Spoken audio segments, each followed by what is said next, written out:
সবাই thank you আমাকে cake লাগিয়ে দিয়েছে সবাই ওরে বাপরে এরকম বুড়ি হয়ে গেছে। থ্যাংক ইউ হাইদা কিছু বলার নেই, মেয়েটা 5 বছরের।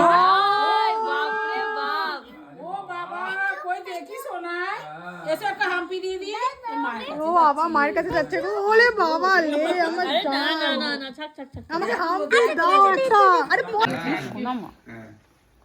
হ্যাঁ কি দারুণ কেক বানিয়ে দিয়েছে। আচ্ছা মামা তোমার তাহলে বার্থডে সেলিব্রেশন হয়ে গেছে, আর কিছু লাগবে না তো? আর কোনো কেক টেক গিফট টিফট কিছু লাগবে না তো? লাগবে লাগবে লাগবে লাগবে। কি লাগবে? গিফটের কথা আগেই আমার বলেছে জন্য গিফট তাই রাখবে। আমার বার্থডে আছে, আমার কাছে ডল হাউসটা দাও।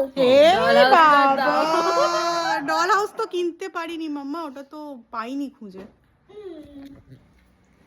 তোমাকে গিফট তো কেউ দিল না মাম্মা সবাই আমাকে গিফট দেয় না, আমি কিছু আমরা পকেটে খেতে এসেছি, আমরা গিফট দেবো না। না কেউ তো গিফট আনিনি, আমরা কেউ গিফট আনিনি। কি হবে, তুমি কি আমাদের ক্ষমা করে দেবে? নাম তো ক্ষমাই করে দেবই না। তাহলে কি করবো মাম্মা গিফট? কিন্তু মাম্মা তোমার গিফট তো কেউ আনেনি, কি করা যায় বলো এখন? তাহলে আমাকে গিফট দেবেই না, ঠিক আছে? তাহলে আমি চকলেটটা পুরোই খেয়ে নিচ্ছি।